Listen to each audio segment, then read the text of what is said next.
કે આ ધરતી એ અદાણી અંબાણીના બાપની છે કે ગુજરાતની 6.5 કરોડ જનતાની છે? આનો એક નિર્ણય આ દેશમાં થવો જોઈએ. લાલજીભાઈ કીધું એ પ્રમાણે ખેત મજૂર, ખેડૂત, પશુપાલક થઈને લગભગ 1 કરોડ પરિવાર, કેટલા કુટુંબ? 1 કરોડ કુટુંબ, અને એક પરિવારના 4 થી 5 સભ્યો ગણીએ તો આપણે લગભગ 5 કરોડ માણસ થયા. આ 5 કરોડ લોકોને આ 2 ઉદ્યોગપતિ એ નચાડે એ કોઈ સંજોગોમાં ના ચલાવી દેવાય.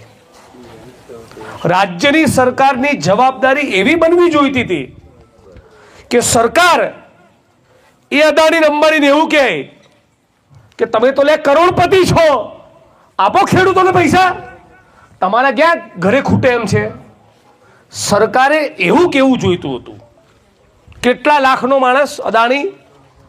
7.5 લાખ કરોડ. કેટલા? 7.5 લાખ કરોડ. હું ઘણી બધી આ વિસ્તારની સભામાં એક ગણિત ગણીને કહેતો કે કોઈક માણસ જોડે લીગલના, કાયદેસરના, વ્હાઇટના 50 કરોડ બેંકમાં પડ્યા હોય તો મહિને એનું 35-40 લાખ રૂપિયા વ્યાજ આવે. બરાબર વાત ભાઈ? 50 કરોડ કોકના બેંકના ખાતામાં પડ્યા હોય તો મહિને 35-40 લાખ રૂપિયા વ્યાજ આવે. એટલે કે એ માણસ રોજ 50 કરોડની મૂડી અકબંધ રહેતા એને તો અડવાનું થતું જ નથી. રોજ જે વ્યાજ આવે એમાંથી રોજ લાખ રૂપિયા વાપરી શકે. હવે એક મહિનો 5 સ્ટાર હોટલમાં બુકિંગ કરાવ્યું હોય તેનો રૂમ 5,000 રૂપિયા મને પડે, અને બૈરા છોકરા એવું કે અમારો અલગ રૂમ બીજો જોઈએ તો 10,000માં પડે. બે ભેગા થઈને મર્સિડીઝ ને BMW ગાડીમાં પેટ્રોલ ને ડીઝલ વાપરે તો બીજું 10,000નું પેટ્રોલ ડીઝલ, એટલે 20, અને 10,000નું ખાવાનું ખાય તો એ 30,000, અને રોજ 20,000ની ખરીદી કરે તો એ 50,000, તોય પેલા 50 કરોડ અકબંધ અને વ્યાજના લાખ રૂપિયામાંથી અડધી 50% રકમ પણ વાપરી શકે નહીં. 50 કરોડનું આસામી તો આ 7.5 કરોડને ક્યાં ઘાલશે હાડાઓ? આ 7.5 લાખ કરોડનું કરશે શું? એટલે ગુજરાતની 6.5 કરોડ જનતાએ ચક્કાજામનો કોલ આપ્યો. મેં કેવો કોલ આપવો જોઈએ કે આ 2 જણાના ભોલ જોવા છે. આ અદાણી અને અંબાણીના નગારા જેવા ભોલ જોવાના કાર્યક્રમ આપવો છે. કાળા હજી ધરાતા કેમ નથી? હજી કેટલું ભેગું કરશો આ દેશની માટીને, આ દેશની જનતાને, આ દેશના ખેડૂતો, ખેતમજૂરો, પશુપાલકો, મજદૂરો, ગરીબો, શ્રમિકોને કેટલા લૂંટવાળાઓ? આ તો ગુજરાત અને દેશની જનતામાં ખરેખર કહું ખેડૂતોમાં અને શ્રમિકોમાં હજી એવી ચેતના પેદા જ નહીં થઈ. બાકી આંદોલનનો કોલ તો એવો હોય કે આ બેની તમામ સંપત્તિનું રાષ્ટ્રીયકરણ કરી નાખો. 135 કરોડ જનતાને શાંતિ થઈ જાય. આપણો તાલુકો કયો કહેવાય? હળવદ. હળવદ તાલુકાના સરકારી દવાખાનામાં કાલે સવારે 11 વાગે જતા આવજો. તમામે તમામ પ્રકારના લોહીના પરીક્ષણ, લોહીની તપાસ કરવા માટેના મશીન નહીં હોય. વાત સાચી ખોટી?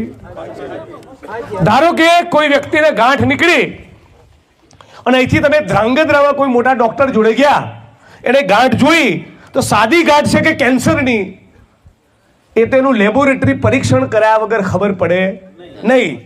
એના માટે જોઈએ MRI નું મશીન, સિટી સ્કેનનું મશીન, બાયોપ્સી કરાવવી પડે છે. આખા એકે સરકારી દવાખાનામાં MRI નું મશીન છે, સિટી સ્કેનનું મશીન છે, બાયોપ્સી થાય છે. આ વાઇબ્રન્ટ ગુજરાતના હળવદમાં નથી થતું.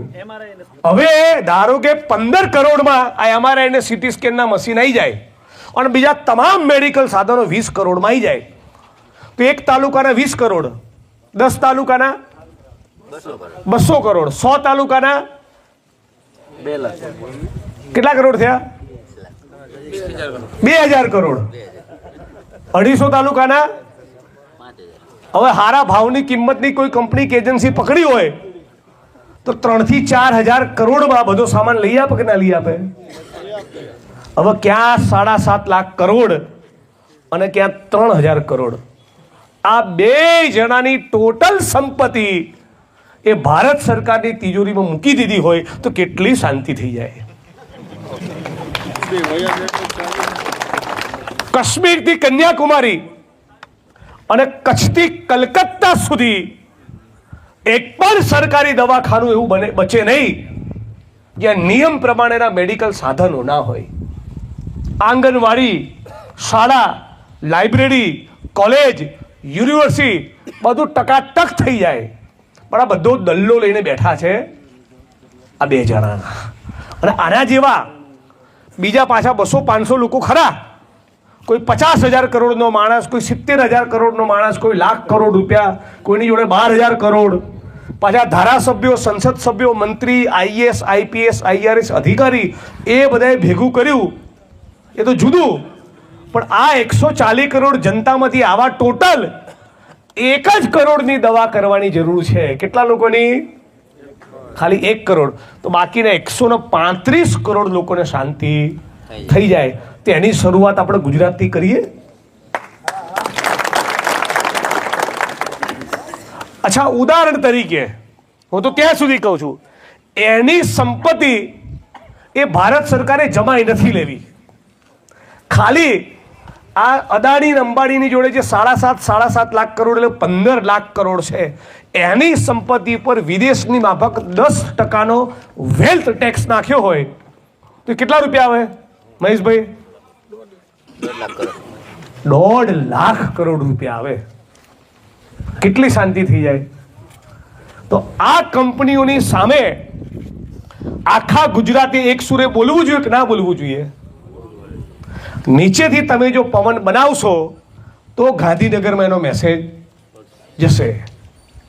આજે ઘણા બધા નેતાઓ તમારા વિસ્તારમાં આવવાનો શરૂ કરશે કે આટલો ભાવ આપીશું, તમે પાલભાઈને બોલાવશો નહીં. મેવાણીને તો દૂર જ રાખજો. જયેશભાઈ ને લાલજીભાઈ ના જ જોઈએ. એને તમારે એવું કહેવાનું કે તું આઈ બેટા બેસ, પહેલા ઠંડુ લેશો, તું ચાલીસ બેસ, બોલ નેતા થઈને આવ્યો છે ને. આ 2 કરોડ તો આલવાના જ છે. એ 2 કરોડ લીધા પછી તું એ કે 400નો બાટલો 1000માં આપે છે, 500 કરવાનો કે નહીં? બોલ. આ 100 રૂપિયાનું પેટ્રોલ 80માં. તો આપણી સમસ્યા ફક્ત થાંભલો નથી, આવી 50 પ્રકારની આપણી સમસ્યાઓ છે. એટલે તમને થાંભલાના બાને જે રેલો આવ્યો છે, બરાબર હલવાણી માતા ગરબે રમે છે, એટલે હવે તમારા ખેતરમાં આવશે, તમારા ગામમાં આવશે, જોશે આ ગામમાંથી કયા 15 જણા આગેવાની કરે છે, એ 15 જણાના કયા કોન્ટેક્ટમાં માણસો છે એનું બરાબર ટકાટક લેસન કરશે. અને પછી ધીમે ધીમે જિગ્નેશભાઈની વિરુદ્ધમાં, પાલભાઈની વિરુદ્ધમાં, લાલજીભાઈની વિરુદ્ધમાં, રાજકોટિયાભાઈની વિરુદ્ધમાં એક માહોલ બનાવશે.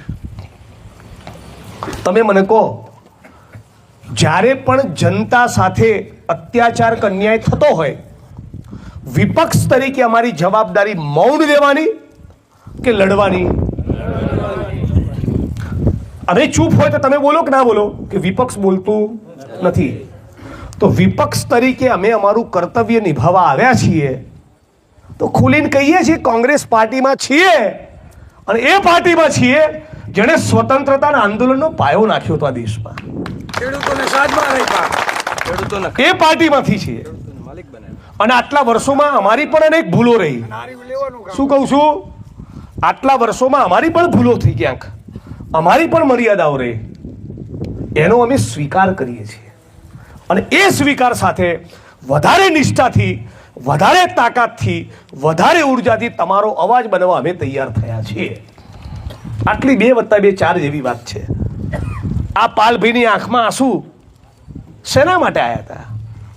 એણે 6 મહિનાથી જે મજૂરી કરી છે વિસ્તારમાં, પોતાની દીકરીઓ, ઘર પરિવાર બધું સાઈડમાં મૂકીને એ દ્વારકામાં રહેનારો માણસ લાલજીભાઈ બેચરાજીના આ જયેશભાઈ સુરત જિલ્લાના ઓલપાડના, મહેશભાઈ રાજકોટિયા મોરબીના, મારો મત વિસ્તાર વડગામ, મારું વતન મહેસાણા, ઘર અમદાવાદ, આ બધું મૂકીને આ કોઠ અને સાપકડામાંથી તો મારો વોટ નથી લેવાના છે. ચૂંટણીના પ્રચારમાં તો નથી આવ્યા. આ વસ્તુ સહન નથી થતી કે ભાઈ જમીન મારી, ધરતી મારી, કાળી મજૂરી હું કરું, પરસેવું હું પાડું, અને અચાનક કોઈ કંપની વાળો આવીને કીધે ચાલ ફૂટ થાંભલો નાખીશ, તો આપણે એને કહેવું પડે ગેટ આઉટ, તારા બાપનું નથી આ. એ આપણે એને તાકાતથી કહેવું પડે.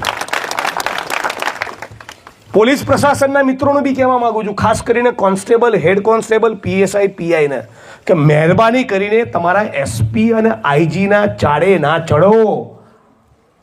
તમારા ઉચ્ચ આઈપીએસ અધિકારીઓના ચાડે ના ચડો. તમે ખેડૂતના દીકરા છો. કોઈ પશુપાલકનો દીકરો દીકરી હશે, કોઈ ખેડૂતના હશે, કોઈ ખેત મજૂરના હશે. એ પણ PSI, PI, constable, head constable ગુજરાતના જે છે એ બી આપણા ભાઈઓ છે. એમને ખાસ કહેવા માંગુ છું કે તમારા સાહેબોના ઈશારે દંડા ના મારો. તમે તમારા ભાઈઓની છાતી અને પીઠ પર દંડા મારી રહ્યા છો, તમને નથી સોંપતું. આ ભાઈને જે કીધું હતું, આ 26 વર્ષના યુવાનને, એ કેટલી ખરાબ વાત કહેવાય કે તારી ઉંમર કેટલી થઈ કે 26, બાકીના જીવવાના એટલે શું? એનો મતલબ શું થયો? એનો મતલબ એમ થયો કે તેનું પૂરું કરી નાખીશ. એનો મતલબ એવો થયો કે ના થયો? તો આ શેના માટે? કેમ આવી ભાષા વાપરો છો? આ ભાઈનો વાંક શું છે?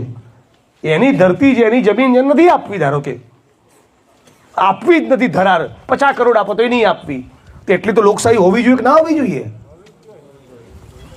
તો આ જે ગુજરાતમાં જે દમન ચાલી રહ્યું છે, જે દાદાગીરી છે પોલીસ પ્રશાસનની, એને પણ તોડવાની બહુ જરૂર છે. આજે ગુજરાતમાં, આપણા ગુજરાતમાં 20 થી 25 લાખ લોકો ચરસ, ગાંજો અને ડ્રગ્સના રવાડે ચડ્યા. દારૂ તો ભૂલી જાવ, એ તો જુદી વસ્તુ છે. કેટલા લોકો ડ્રગ્સ લેતા થયા? ચરસ, ગાંજો અને ડ્રગ્સ 20 થી 25 લાખ લોકો. તો મારો સવાલ એ થાય કે જે સરકાર આપણા ગામના, આપણા તાલુકાના, આપણા જિલ્લાના, આપણા રાજ્યના યુવાનોની ધમની અને શીરામાં ચરસ ઘુસાડે, ગાંજો ઘુસાડે, ડ્રગ્સ ઘુસાડે, એ કઈ રીતે આપણો વિકાસ કરે? એ ક્યાંથી ટેકાના ભાવ આપે? તમે મને કહો. જે સરકાર ચરસ, ગાંજો, દારૂ, ડ્રગ્સનો વેપલો કરતી હોય, કરાવતી હોય, એમાંથી કરોડો કમાતી હોય, એ તમને ટેકાના ભાવ બી આપે? એ તમને સારી ક્વોલિટીનું શિક્ષણ અને આરોગ્ય આપે? શક્ય છે? જે તમારા બરબાદીનો માર્ગ તૈયાર કરી રહ્યા છે, એ કઈ રીતે તમારું ભવિષ્ય ઉજળું કરે? તો આ મુદ્દે પણ આખા ગુજરાતે એક સુરે છાતી ખોલીને બોલવાની જરૂર છે. આજે આપણે બધા ખેડૂત તરીકે એક થયા. તમને ખાસ એક વિનંતી કરું છું, દૂર સુરેન્દ્રનગરમાં કે વલસાડમાં કે દ્વારકામાં પણ કોઈક વાર આશા વર્કરને, આંગણવાડીની બહેનો, જીઆઈએસએફના જવાનો, પોલીસના કોન્સ્ટેબલો, સફાઈ કામદારો, પંચાયતના પટાવાળા, એ પણ એમના હક અધિકાર માટે રેલી કરે તો વધારે તો કંઈ નહીં, રેલીમાં ના જાઓ તો એ ફેસબુકમાં 2 લીટી એમના માટે લખજો, તો તમારી પીડા માટે કોઈક બોલશે. જેમ તમારી પીડામાં ભાગીદાર થવા માટે હું વડગામથી, અમદાવાદથી આવ્યો છું, જયેશભાઈ સુરતથી આવ્યા છે, વોટ તો લેવાના નથી, તમારી પીડામાં ભાગીદાર થવા આવ્યા છીએ, એમ તમે પણ તમારા તાલુકામાં, જિલ્લામાં જ્યાં પણ અત્યાચાર, અન્યાયની સામે કોઈક સાચા માણસને બોલતા, લખતા, લડતા જુઓ તો કોક દાડો તમે પણ એની રેલીમાં જજો. કોઈક વાર તમે પણ એના માટે એકાદો દંડો ખાજો. અને એ ના કરી શકો તો ફેસબુકમાં, ઇન્સ્ટાગ્રામમાં, સોશિયલ મીડિયામાં 2 વાક્ય લખજો કે આ મારી લડનારી, આ ઝાંસીની રાણી જેવી આશા વર્કર, આંગણવાડીની બહેનોને અમારું સમર્થન છે. તો એના બી હૂંફ મળશે. આપણે બધી જ લડતો ટુકડા ટુકડામાં કરીએ છીએ, બધી જ લડતો. ભાઈ જયેશભાઈ બહુ સરસ કીધું કે આપણે રબારી થઈ જઈએ, ક્ષત્રિય થઈ જઈએ, દલિત થઈ જઈએ, પટેલ થઈ જઈએ, આયર થઈ જઈએ, માલધારી થઈ જઈએ. ખેડૂત તરીકે લડતા નથી, ખેડૂત તરીકે વોટ આપતા નથી. હું હમણાં થોડાક દિવસ પૂર્વે એક સર્વેનો રિપોર્ટ વાંચતો હતો. 5 મિનિટ લઈશ, પછી મારી વાત પૂરી કરીશ, સમય બહુ થયો છે. એ સર્વેના રિપોર્ટમાં એવું વાંચ્યું કે ગુજરાત અને દેશમાં આખી એવરેજ કાઢીએ ખેડૂતોની, એક ખેડૂતની એક દિવસની ખાલી ખેતીની આવક, ધારો કે ખેડૂતના 2 દીકરા હોય અને પાનનો ગલ્લો ચલાવતા હોય તો એ આવક નહીં ગણવાની. એમના પરિવારમાં કોઈ બીજું કોઈ કારખાને જતું હોય તો એ આવક નહીં ગણવાની. ખાલી ખેતીની આવક ગણીએ તો આપણા દેશમાં એક ખેડૂતની આજની તારીખે એક દિવસની આવક રોજના ભારત સરકારના કહેવા પ્રમાણે ફક્ત 27 રૂપિયા છે. કેટલા? 27 રૂપિયા. મહિને કેટલા થયા? 800-850 રૂપિયા. 810 રૂપિયા. કોઈ કલ્પના કરી શકે? અને ત્યાં પેલો વિશ્વગુરુ ઠોક કરે. એને આપણા જીવન સાથે કઈ લેવા દેવા છે? તમને ખબર છે? આ કેમેરા ચાલુ છે ને મીડિયાની સામે કહું, આ વિશ્વગુરુના રોજના 1.5 થી 2 કલાક તમને ખબર છે એમાં જાય? મેકઅપમાં. શેમાં? મેકઅપમાં. તમિલનાડુમાં ભાષણ કરવા ગયા તો ત્વચાનો રંગ દક્ષિણ ભારતના લોકોની જેમ થોડો શ્યામ કરવા વાળી ક્રીમ લગાડી. આ પ્રધાનમંત્રી છે હે? ભારત ભૂમિમાં આવો નટ પેદા જ નહીં થયો. ભારત ભૂમિમાં આવો નટ પેદા જ નહીં થયો. પેલી મેલોની જેને ચોકલેટ આપી. હવે પંડિત જવાહરલાલ નહેરુ જાપાન ગયા ને એકવાર, તો એ માણસ તો ખાલી જોવા રોજ 30,000 લોકો રોડ ઉપર આવતા. 25,000 માણસ. એવી એની શાખ હતી. અને આ ભાઈ ભારતથી 25,000 મોકલે લાઈનમાં ઉભા રહ્યા, પથ્થર ઠોકી નાખીને. તો હવે 30 વર્ષે તો ધરાવો. 30 વર્ષ થયા. રાજસ્થાનમાં 5 વર્ષે સરકાર બદલાઈ જાય તો અધિકારી નેતા ઉપર ટણી કરતો, નેતા અધિકારી પર ટણી કરતો, તો બેને બીક રહે કે 5 વર્ષ પછી વાળો પાડશે, એટલે કંટ્રોલમાં રહે. પણ 30 વર્ષથી આ રોટલી ફેરવી નથી એટલે ભસ્મીભૂત થઈ ગઈ છે. એટલે થોડી ઘણી અમારી વાતમાં તમને સત્ય લાગતું હોય, સચ્ચાઈ લાગતી હોય તો થોડુંક વિચારજો. થોડુંક જાગવાની જરૂર છે. મને તો સાચું કહી દઉં, આ થાંભલાવાળા પ્રશ્ન જેટલી ને જેટલી એક પ્રકારની ચીડ આ દાદાગીરી કરે છે એની છે. આ દાદાગીરી એટલી વધી ગઈ છે. ચૂંટણીમાં અમારી પાર્ટીના માણસને દબાઈને ફોર્મ પાછા ખેંચાડવા, ખોટા કેસ કરવા, પોલીસની ગાડીમાં ઉપાડીને લઈ જવા. આ નોકર આટલા બધા ફાટ્યા છે. બોલો,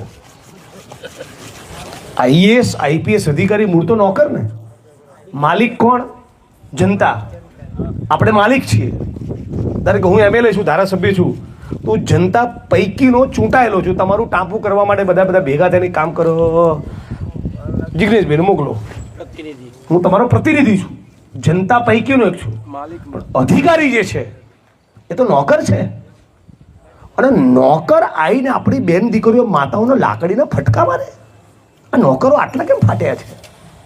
કોણે ફટવાડ્યા છે? આપણા મૌને. લીમડીમાં ખેડૂતો પર અત્યાચાર થયો અને આપણે ચૂપ રહ્યા એટલે ધોકો લઈને હા પકડામાં આવ્યા. ત્યાં બોલ્યા હોત તો દોડીને 50 છોકરા ગયા હોત તો આ દિવસ જોવાનો વારો આવ્યો નહીં. આપણા જ ગામમાં, આપ ગામની પરિસ્થિતિ શું મને ખબર નથી, માફ કરજો, પણ આપણા ગામમાં આપણી ઉઘાડી આંખ સામે દારૂનો અડ્ડો ચાલતો હોય, આપણે નથી બોલતા. વાત સાચી છે ખોટી? આ ગામની વાત સાચી નહોતી, બીજા ગામને લાગુ પડતી હશે. એટલે શું થયું? આપણા ગામમાં કોઈક માણસ દારૂ પીને મરી જાય, લાલજીભાઈ, તો આપણે બેસવા જઈએ. બીજો મરી જાય તો ફરી બેસવા જઈએ. ત્રીજો મરી જાય તો તોય બેસવા જઈએ. પણ મરે જ નહીં એવું ગોઠવતા નથી. કાયમ માટે આ અડ્ડાનો ઈલાજ કરો. તો તમે તમારા ગામમાં તમારી ઉઘાડી આંખ સામે ચાલતો દારૂનો અડ્ડો બંધ ના કરાવો તો આવડી મોટી સરકારને તો ક્યાંથી ઝુકાવો? તમે મને કહો. આપણી આંખ સામે જ આપણા જવાન દીકરાઓ સર્વ સમાજના પીને પતી જતા હોય અને છતાં પોલીસ સ્ટેશનનો ઘેરાવ આપણે ના કરીએ. અને એ આઈન એ ચરસમાંથી કમાય, દારૂમાંથી કમાય, ડ્રગ્સમાંથી કમાય, માઇનિંગમાંથી કમાય, જમીનના કોઠા કબાડામાંથી કમાય, દુનિયાનું ખોટું કરીને કમાય, એ આપણી પર આવીને પાછો પાવર કરે. એક નંબરનો જે ચોર હોય એ અધિકારી જનતા ઉપર એને પછી પાવર કરે, તો આ દાદાગીરી તોડવી છે કે નહીં તોડવી? આ દાદાગીરી જો તોડીશું તો પહેલા તો આપણા ખેતરમાં પગ જ નહીં મૂકે. અત્યારે કેવો રેલો આવ્યો, હવે કેવા તમને બાપા કેવા આવ્યા છે? આવ્યો ને રેલો આવ્યો ને, હવે આવશે બધા ધારાસભ્યો સંસદ સભ્યો ભાજપવાળા, હવે તમને કોણીએ ગોળ લગાડવા આવશે, હવે મલમ ચોપડાવવા આવશે, હવે અમારી વિરુદ્ધ ઉશ્કેરવા આવશે. પણ આ બી તમે છે કંઈથી ટ્રેક્ટર લઈને ગાંધીનગર પહોંચ્યા, આ એની જીત છે, એના કારણે આવ્યા છે. આ તમે તમારી શક્તિને ઓળખજો. અમારી 5 જણાની કોઈ શક્તિ નથી. શક્તિ જે 10,000 માણસો ગાંધીનગર સુધી પહોંચવાનો પ્રયત્ન કર્યો ટ્રેક્ટર લઈને ગયા, એની તાકાત છે. મારી પર હુમલો થાય ને ભાઈ પોલીસ સ્ટેશન 5 જણા લઈને જાય તો કોઈ કાકો ને વેટ કાઢી મૂકે, અને 500 લઈ જાય તો PSI તપાસ મૂકીને આવે, 5,000 લઈ જાય તો SP આવે, 50,000 લઈ જાય તો પેલા 8 ચોપડીવાળાના પાના ફાટી જાય. ગજબ કહેવાય નહીં? આ હા 7 કરોડ ગુજરાતી થવા આવ્યા અને ભારતીય જનતા પાર્ટીની 150 સીટ, અને તોય હાડા અભણ મળ્યો. હદ કહેવાય, હદ. હદ ના કહેવાય? કોઈ પણ ગુજરાતની વાત નથી, કોઈ પણ રાજ્યનો નાયબ મુખ્યમંત્રી 8મું ભણેલો હોય તો વસ્તીનું મગજ ના જાય. કારણ શું કરો છો હાડાઓ? આવનાર પેઢીને એમ થાય ભણવામાં ફાયદો નથી. હે આવનાર પેઢીને શું થાય? ભણવામાં ફાયદો નથી, ભણવામાં મજા નથી, આજ કરો. મારે તો ભાજપના મતદારોને કેવું છે કે તમે તો કહો કે અમે તરી વરથી વોટ આપીએ છીએ, આ બબુચકને ક્યાંથી લ્યા?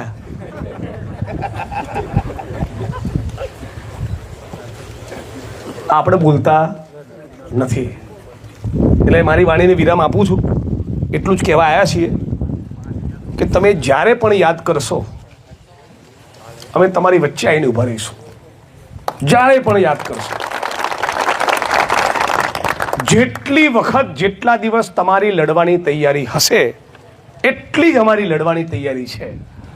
હું નહીં આવી શકું એ દિવસે પાલભાઈ આવશે, હું પાલભાઈ નહીં હોય એ દિવસે રાજકોટિયા ભાઈ આવશે, અમે ત્રણેય નહીં હોય એ દિવસે લાલજીભાઈ આવશે, અમે ચારે નહીં હોય એ દિવસે જયેશભાઈ આવશે, 5 અનુકૂળ હશે તો 5 આવશે. પણ તમારી આ લડત, આપણી આ લડતમાં કોઈ સંજોગોમાં સમાધાન કરવાના નથી.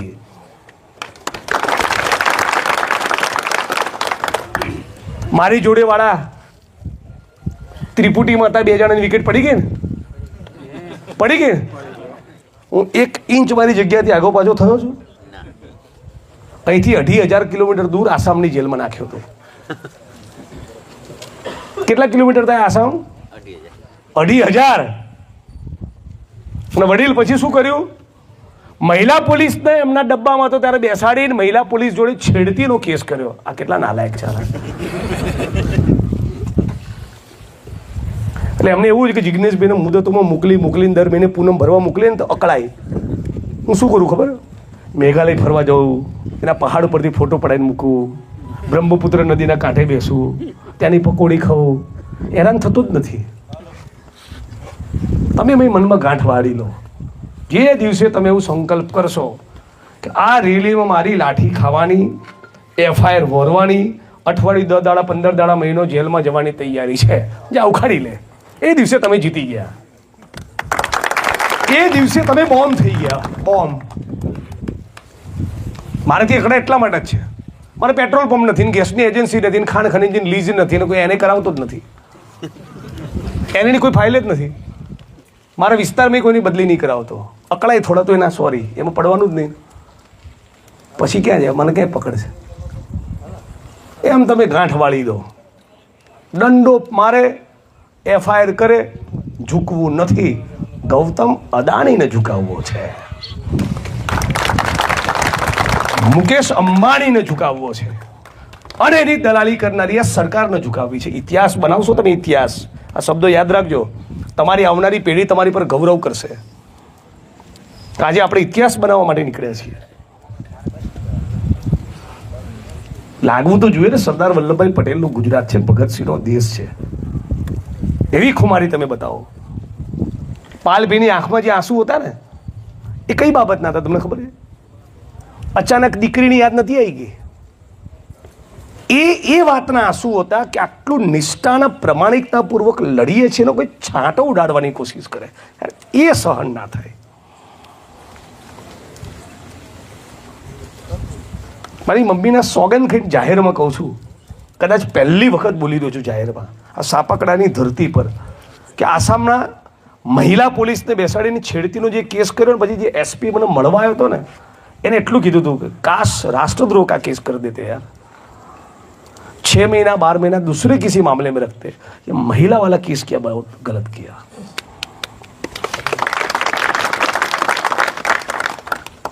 પાલભાઈ વિશે બીજું કંઈ કીધું હોત ને તો ચાલે. એમની નિષ્ઠા ઉપર આંગળી કરી, એમની પ્રમાણિકતા ઉપર ડાઉટ કર્યો, એ સહન નહીં થતું. એમને શું લેવાનું છે અહીંયા? એનું ઘર પરિવાર છે ને, એમના તો ખેતરમાં થાંભલો આવ્યો નથી. આ 10-10 લાઈન જે જયેશભાઈ કીધું નીકળશે, કેવો રસા તાળ વાળશે. ટોટલ 100 લાઈન અને 1,20,000 થાંભલા, 1 લાખ કેટલી 28 લાખ વીઘા જમીન, 28 લાખ વીઘા જમીન જવાની સંભાવના છે. થાંભલા ગુજરાત, 1,20,000 થાંભલા.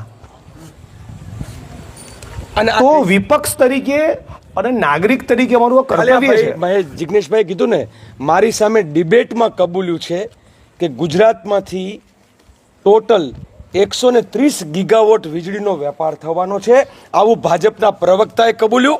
અને જ્યારે કહ્યું કે 130 ગીગાવોટ વીજળી લઈ જવી હોય તો 171 લાઈન નાખવી પડે, એમાંની 100 લાઈન નાખવાનું આમનું આયોજન છે. 100 લાઈન, એક લાઈનમાં 1200 થાંભલા, એટલે 1,20,000 થાંભલા, 28 લાખ વીઘા જમીન. વિચાર કરો, વિચાર કરો તમે. ગુજરાતના ખેડૂતોને બરબાદ કરવા આપણું બૂચે જ મારવા બેઠા છે નાળા.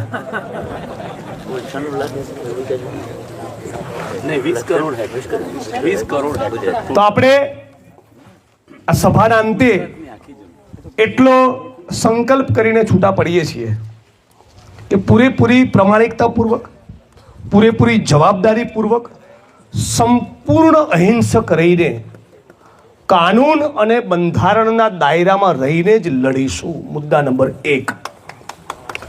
ફરી એ વાતને કહું છું, આપણામાંથી કોઈ માણસ પોલીસ પ્રશાસન આમ જનતા સાથે કોઈ પણ રેલીના, આંદોલનના, ધરણાના કાર્યક્રમમાં ચાળો કરશે નહીં તો એ માણસને આ આંદોલનમાં એન્ટ્રી નહીં. માફ કરજો. આમાં સહમત છો બધા? બરાબર. મુદ્દા નંબર 2, પરિણામ ના મળે ત્યાં સુધી થાકવાનું થતું નથી. હું સાપકડા બીજી વાર આવ્યો, મોરબી 4 વખત ગયો, તો આપણે બધાએ 1 નહીં 10 વખત ગાંધીનગર જવાની તૈયારી રાખવી જોઈએ. બાકી મરવું નથી ને સ્વર્ગે જવું છે એવું નહીં થાય. એવું થાય? લડતની આપણે તૈયારી રાખીશું તો સરકારે ચોક્કસ ઝૂકવું પડશે. અને તમને જોઈને, આ બેલ્ટના વિસ્તારના લોકોને જોઈને આખા ગુજરાતના ખેડૂતોમાં કરંટ આવ્યો છે. તમે સોશિયલ મીડિયાના, ઇન્સ્ટાગ્રામના પાના ખોલીને જોઈ લો. તમારે 10 પાના ખોલવાના, 2-5 પાનામાં ખેડૂત ખેડૂત ખેડૂત ખેડૂત ખેડૂત સિવાય કોઈ હમણાં વાત નહીં હોય. 15 દિવસથી ચાલે છે ને. તો આનાથી એક જાગૃતિ આવી, એક જુવાળ ઊભો થયો, એક માહોલ બન્યો. આ માહોલમાંથી આપણને સફળતા મળશે. આ માહોલ ખાલી ટકાઈ રાખવાનો છે. મહેરબાની કરીને કોઈની પણ વાતમાં આવતા નહીં. આ પ્રમાણિક નેતૃત્વ છે, એની સાથે નિષ્ઠાપૂર્વક રહેજો.